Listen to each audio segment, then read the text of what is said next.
আসছি জানো? আজকে আমি আসছি আমাদের ব্যাচে। তো আজকে নিশ্চয়ই তোমরা আমার আউটফিটটা দেখে বুঝতেছো যে আমি কিসের জন্য আসছি অ্যান্ড আজকে কী হইতে যাচ্ছে।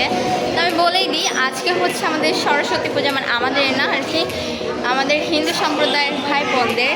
তো আজকে আমি আমার স্যারের ইনভাইটে আর কি আসছি এখানে। স্যার ছোটোখাটো করে একটা সুন্দর একটা আয়োজন করছে, তো সবটা তোমাদের সাথে শেয়ার করা হবে। তোমরা ভিডিওটি স্কিপ না করে দেখতে থাকো, আশা করি খুবই এনজয় করবা। তোমাদেরকে মিট করাই আমার ফ্রেন্ডসদের সাথে। গাইজ আমরা আজকে সরস্বতী পূজা এনজয় করতেছি, থ্যাংক ইউ সো মাচ। তো গাইজ তোমরা দেখতেছো যে আমরা খুবই আনন্দ করতেছি অ্যান্ড পুরো ভিডিওতে খুবই আনন্দ হবে। তোমার ভিডিওটি স্কিপ করো না, আমি বারবারই বলতেছি।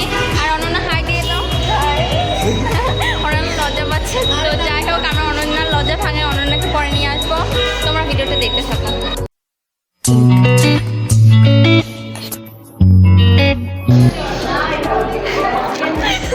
গাইজ এই যে আমার বান্ধবী চলে এসেছে গাইজ, তো আমরা এখন অনেক আনন্দ করবো। আর তাছাড়া তোমরা দেখতেছো আর নিজে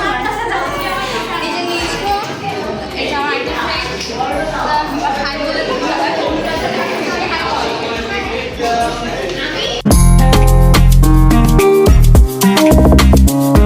গাইছে দেখো আমার ইন্দুরের ছাউটা তোমাদেরকে হাই দিচ্ছে আর আমার গুলো ফ্রেন্ডটা চুপ করে বসে আছে।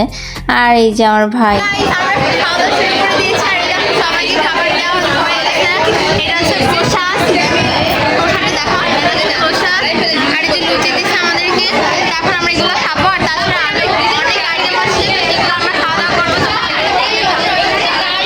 স্যার ইনি হচ্ছেন আমাদের সবার সেই প্রিয় স্যার। বাট এনাকে দেখে তোমরা ভাবছো হয়তো কি সুইট কি চুপচাপ, বাট না, স্যার আসলে সিংহের মতো। ক্লাসে স্যার যেমন, বাট অন্যান্য সময় স্যার অন্যরকম। বাট হ্যাঁ, এটা সত্য যে উনি আমাদেরকে অনেক কেয়ার করেন। ওয়েট তার আগে আমি পরিচিত করি আমার দুই বেস্টের সাথে। একজন তো হচ্ছে তিথি, আরেকজন হচ্ছে ঈশানী, আর এই যে আমার গুলুমলির ছোট ভাই। তো তোমরা দেখতেছো আমরা কতটা হ্যাপি। আর আমার দুই বেস্ট ফ্রেন্ড তো অনেক অনেক হ্যাপি ছিল আমার ব্লগ করাটা নিয়ে, কারণ ওরা আমাকে পাইলে খুবই খুশি হয়ে যায়। আর যেহেতু আজকে আমি তোমাদের সাথে ওদেরকে পরিচিত করে দিয়েছিলাম, সেহেতু ওরাও অনেক খুশি হয়েছিল।